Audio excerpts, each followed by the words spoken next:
Pasta's a thing. Pasta's a thing. I love pasta. Yeah. So I shouldn't say we. You made some pasta during our first kitchen segment. I did. And now we're gonna make a dish. Yep. So we're gonna do something. I say it's easy. The sauce takes a long time. Okay. You know, it's a ragu. I grind everything. I make what's called a sofrito, which is kind of a flavoring base. It's carrots, onions, and celery and garlic. I grind it all down in the meat grinder just like I do the meat. Okay. And I cook that in olive oil for a long time and let it kind of roast a little bit, get a little bit of color, get some caramelization.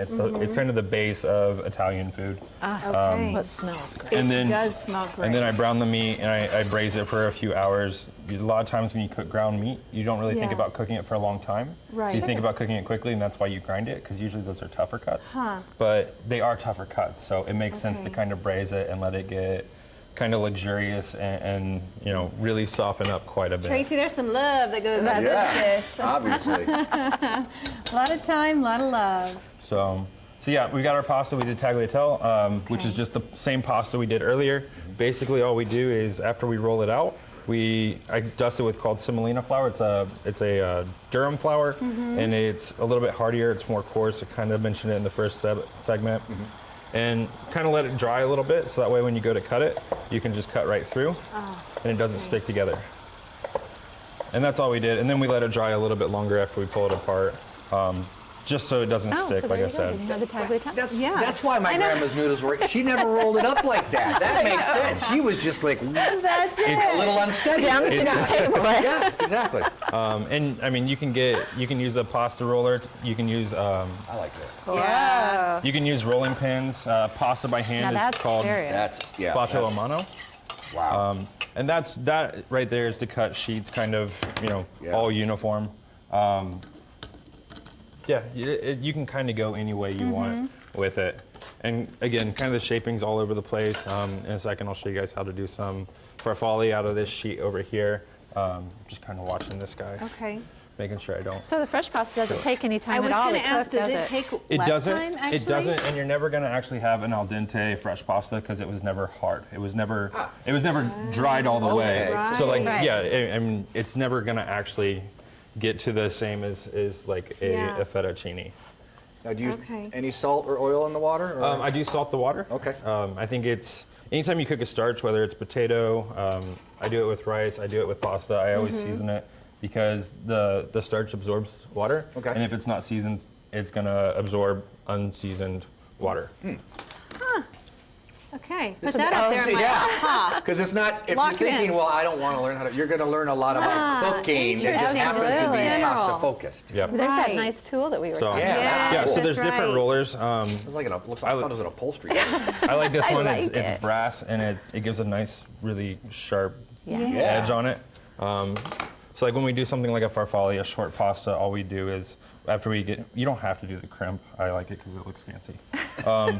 You kind of fold in half and give a little pinch, and you fold back. Ah, Oh my goodness, and then you bow have tie. your bow tie Oh, pasta. that's how you do that. And then you kind of let it dry. Okay. and then you do that 1,000 times. Yeah. Yeah. All right. Very cool. So our noodles are kind of where we want them.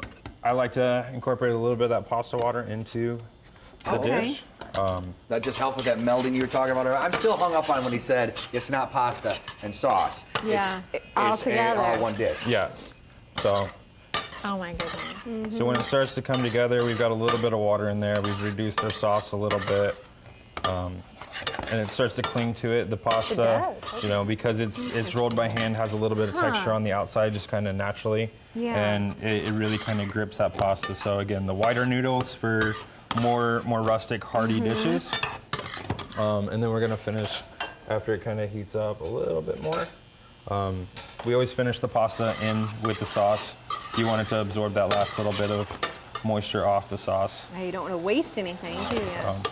So now that it's kind of tightened up a little bit, and if Yeah. the sauce ever gets too tight, if it just looks a little dry, just add a tiny bit more water. Because all you've done is reduce the water. You've Yeah, just okay. evaporated it off.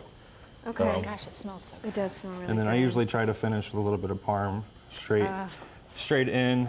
Sometimes butter, sometimes olive oil. Depends on how Nice and rich the fresh. sauce is. And fresh parm, no green tube. Yeah. So just a little bit to kind of get it all to cling to it. my bowl. Oh my goodness.